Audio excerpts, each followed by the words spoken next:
All right, I made it to Vientiane, which is basically the border of Laos and Thailand. I'm here with my mini spoon, eating my dinner after I wouldn't say a long day of travel. Probably the worst part of it was the downtime between checkout from the guest house I was staying in Luang Prabang and waiting for the tuk-tuk to take us over to the railway station.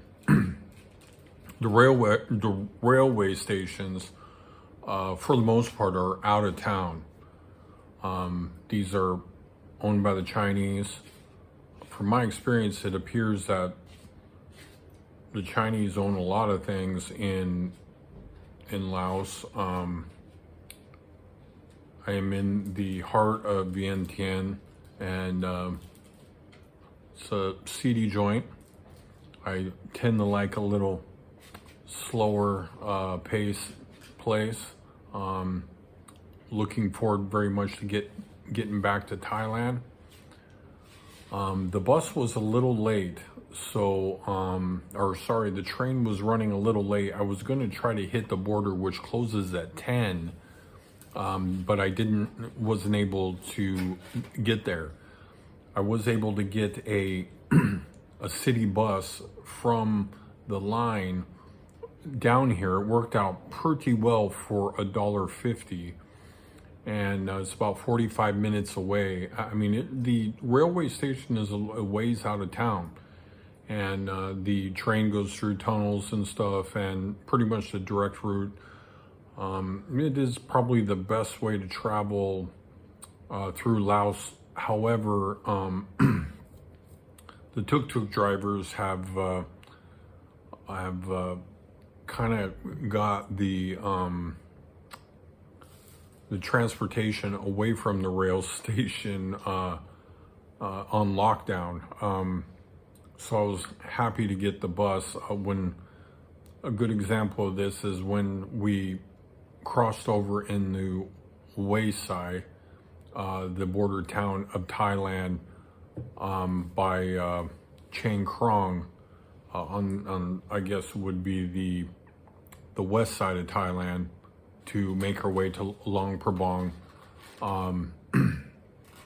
We paid $15, and didn't appear to have much of a choice. However, looking back on the experience, I really wish I would have negotiated better. However, I may have just got frustrated and just head back to Thailand. So I am glad I did it. Luang Prabang was reasonable. I'm happy I went. It wasn't, expensive or anything. However, the access from Waisei to Luang Prabang wasn't great. I had to take a shuttle van to catch the train for about 4 hours. It was beautiful countryside, something that you probably should do, probably something you wouldn't want to do a lot. It definitely seems like it's a much better idea if you go this route and go up through Thailand. They have a train that comes up here as well.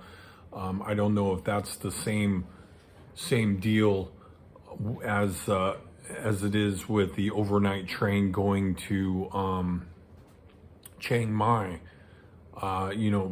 We couldn't even get a ticket to the overnight train going to Chiang Mai. It was booked for a week. But, I was sick too, so didn't get over there to be able to buy a ticket early enough. However, there is a train that goes up into Laos from Thailand, and that's probably the best way to do it. So, tomorrow, headed back to Thailand, which then will try to make my way to Vietnam. There is a bus that goes from here to Vietnam. This hostel / guest house where I'm at now has visas to Vietnam. Definitely seems like it's a better location to travel to many destinations from here rather than Luang Prabang. I was looking at 20 hours to get to Hanoi from there, and I just didn't have the time to really to do that, even though I wanted to. And then of course I had to coordinate my visa to cross over into Vietnam. So and actually you can fly from Bangkok to Vietnam for about $40 to $60 on just about any given day. So that being said, it's fun to see many of these places. Laos is kind of like Cambodia.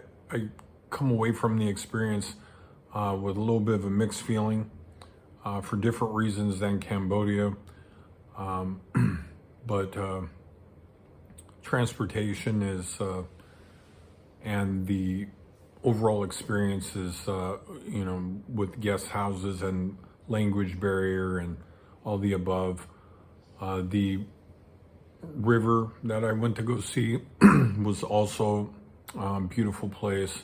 So, and it was $6, which was very reasonable, and I thought was a great experience for the most part. But the travel continues tomorrow, and it was fun visiting Laos, and we'll see what happens next.